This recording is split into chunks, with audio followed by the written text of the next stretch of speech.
القائلين بتكفير أهل المعاصي خوارج ذوي المعصية قبل التوليد من النار.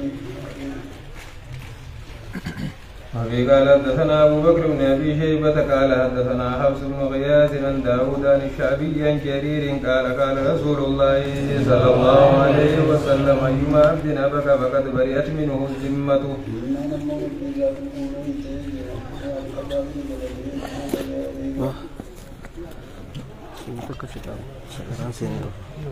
فقد برئت منه الذمة.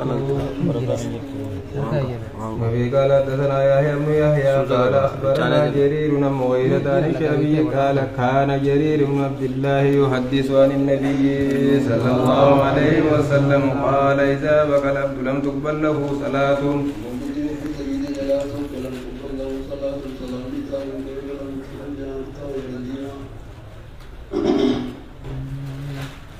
باب بيان كفر من كان مطرنا بالنوع. تبلغ صلاة حتى يرجع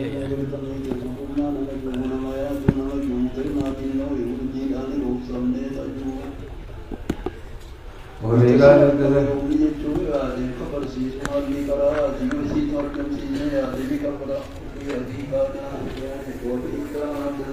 يحيى بن يحيى قال قرأت على مالك عن سالم بن كيسان عن عبيد الله بن عبد الله بن عتبة عن زيد بن خالد الجهني قال صلى بنا رسول الله صلى الله عليه وسلم صلاة الصبح بالحديبية في إثر السماء كانت من الليل فلما انصرف أقبل على الناس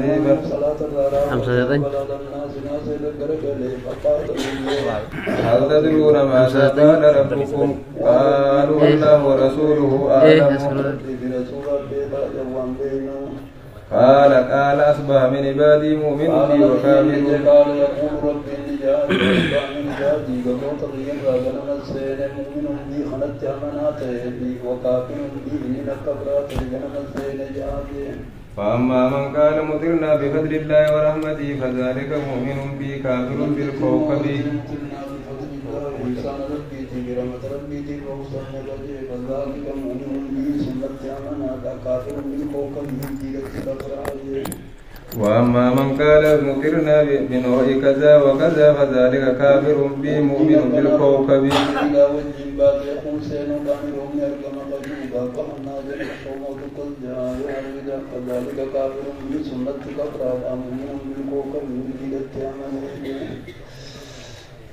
وفي قال حدثنا ولد بن يحيى وعمر بن سواد الآمري ومحمد بن سلمة المرادي قال حدثنا عبد الله بن وهب.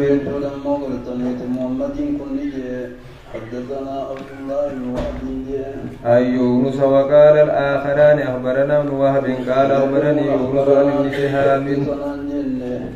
عبد الله بن وهب قال ابن وهب أخبرني يونس عن ابن شهاب قال حدثني عبيد الله بن عبد الله بن عتبة أن أبا هريرة قال رسول الله صلى الله عليه وسلم ألم تروا إلى ما قال ربكم؟ قال ما نمت على عبادي من نعمة إلا أصبح فريق منهم بها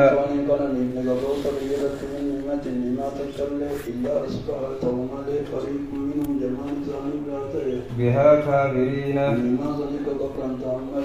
يقولون الكواكب وبالكواكب أمطرت علينا وبالكواكب مطرنا ونين وصلنا سير الجبال فنعين ما هي كفرني الكواكب أمطرت. وفي قال حدثنا محمد بن سلمة المرادي قال حدثنا عبد الله بن وهب عن عمرو بن الحارث وحدثني عمرو بن سواد قال أخبرنا عبد الله بن وهب قال أخبرنا عمرو بن الحارث أن أبا يونس مولى أبي هريرة حدثه عن أبي هريرة رسول الله صلى الله عليه وسلم قال ما أنزل الله من السماء من بركة إلا أصبح فريق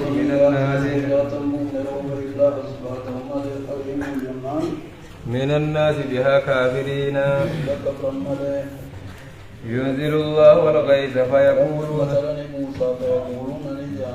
الكوكب كذا وكذا وفيها الكوكب كوكبات أنزل الغيث مثل موسى وفي حديث المنادي بالكوكب كذا وكذا مطرنا بكوكب كذا ودنا كنا كنا سيرون وصلنا عن سيرون وفي قال حدثني عباس بن عبد العزيز الأنباري قال حدثنا النذر بن محمد قال حدثنا عكرمة وهو ابن عمار قال حدثنا أبو زميل قال حدثني ابن عباس قال مطر الناس على عهد النبي صلى الله عليه وسلم فقال النبي صلى الله عليه وسلم أصبح من الناس شاكر ومنهم كافر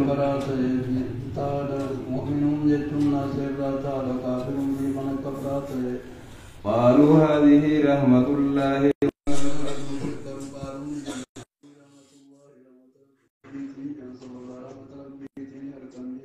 وقال بعضهم لقد صدقنا وكذا وكذا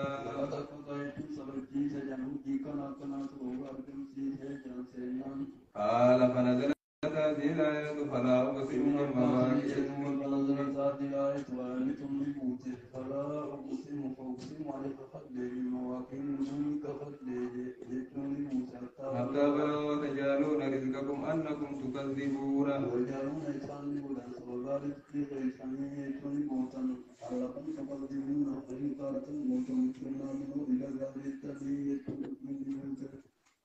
باب الدليل على أن حب الأنصار وعلي رضي الله عنه من الإيمان على أن حب الأنصار أنصار جارتهم وعلي رضي الله عنه من الإيمان شعب الإيمان تعالى وعلاماته وبغضهم من علامات النفاق وأنهم جدا من مولت أنصارات في أبيه سيام وإنسان أنصارك وتجيبون ورد بلا تجيبون ما قد من علامات النفاق علامات النفاق تعالى وفي قال حدثنا محمد بن المثنى قال حدثنا عبد الرحمن بن مهدي عن شعبة بن عبد الله بن جبر قال سمعت أنسا قال قال رسول الله صلى الله عليه وسلم المنافق حب الأنصار والمؤمن حب الأنصار علامات المنافق حب الأنصار وأنصار النبي وحيثية أنصار إنسان توجيه آية المؤمن علامات المؤمن حب الأنصار أنصار رجالة وحيثية إنسان أنصار النبي توجيه وفي قال حدثنا يحيى بن حبيب الحارثي قال حدثنا خالد يعني بن الحارث قال حدثنا شعبة بن عبد الله بن عن النبي صلى الله عليه وسلم انه قال حب الانصار آية الإيمان وبغضهم آية النفاق. وفي قال حدثنا زهير بن حرب قال حدثني معاذ بن معاذ وحدثنا عبيد الله بن معاذ واللفظ له.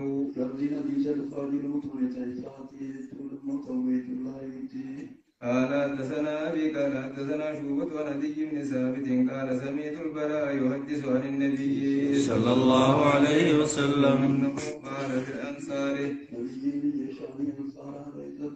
لا يحبهم إلا مؤمن ولا يبغضهم إلا منافق.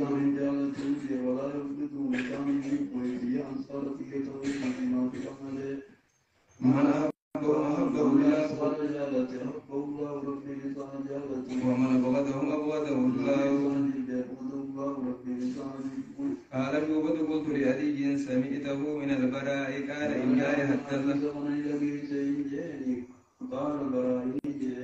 إياي حدث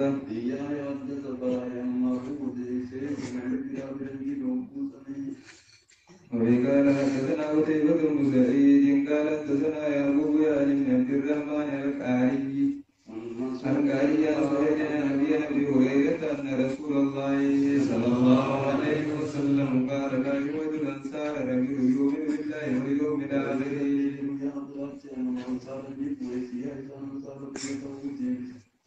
وفي قال حدثنا عثمان بن محمد بن أبي شيبة قال حدثنا جرير وحدثنا أبو بكر بن أبي شيبة قال حدثنا أبو سامة كلاهما عن الأعمش عن حماد بن أسامة محمد بن أسامة بجرير بن عبد الله بجريان عن الأعمش عن عن ابي سعيد قال قال رسول الله صلى الله عليه وسلم لا يوجد الانسان رجل يؤمن بالله واليوم الاخر. وفي قال حدثنا ابو بكر بن ابي شيبه قال حدثنا وكيع وابو معاويه عن الاعمش وحدثنا يحيى بن يحيى واللفظ له. قال أخبرنا أبو معاوية عن الأعمش عن أبي بن ثابت عن زر قال علي والذي ملك الحبة وبرأ النسمة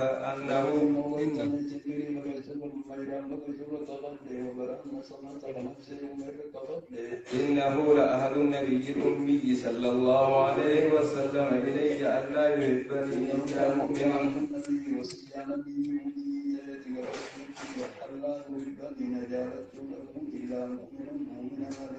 ولا يبغضني إلا منافق.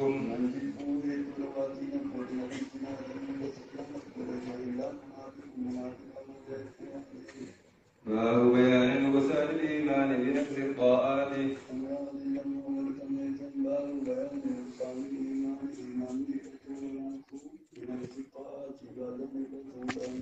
وبيان إطلاق لفظ الكفر على غير الكفر بالله.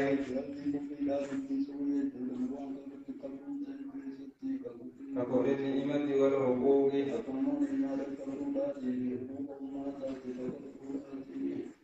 وقال حدثنا محمد بن رمح بن المهاجر المصري قال أخبرنا الليث عن ابن الأهالي عن الله بن دينار عن عبد الله بن عمر عن رسول الله صلى الله عليه وسلم قال يا معشر النساء تسألن حدثنا وأكثرن الاستغفار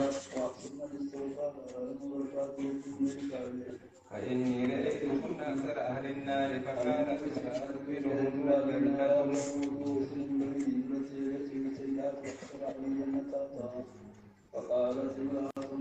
منهن جلدة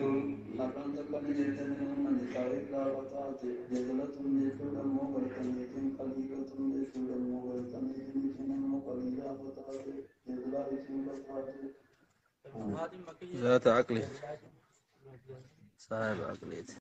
ابن الهادي مكي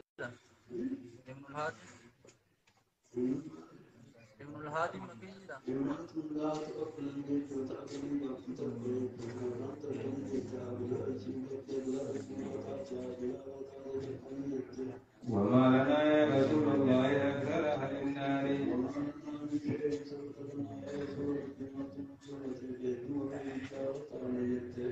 قال تذكرن الله وتذكرن العشيرة.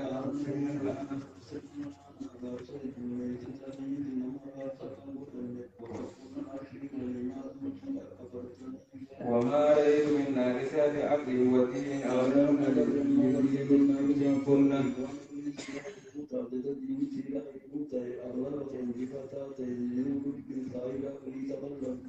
منكن. قال يا رسول الله وما نقصان العقل والدين؟ قال أما نقصان العقل فشهادة امرأتين تعدل شهادة رجل فهذا نقصان العقل. وتنقص الليالي ما تصلي وتفطر رمضان فهذا نقصان الدين.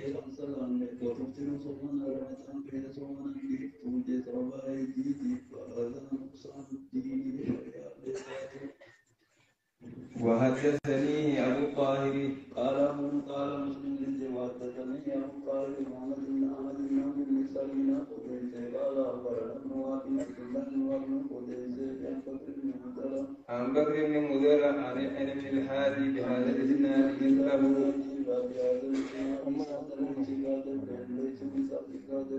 ابن الهادي كن مكيرا ابن الهادي كن يزيد عبد الهادي كن مكيرا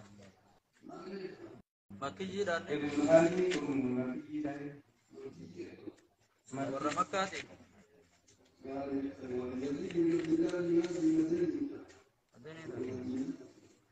بهذا الإسناد بأمر الله بالسابق سنة الشتاء مثله مثل تربية المتقدم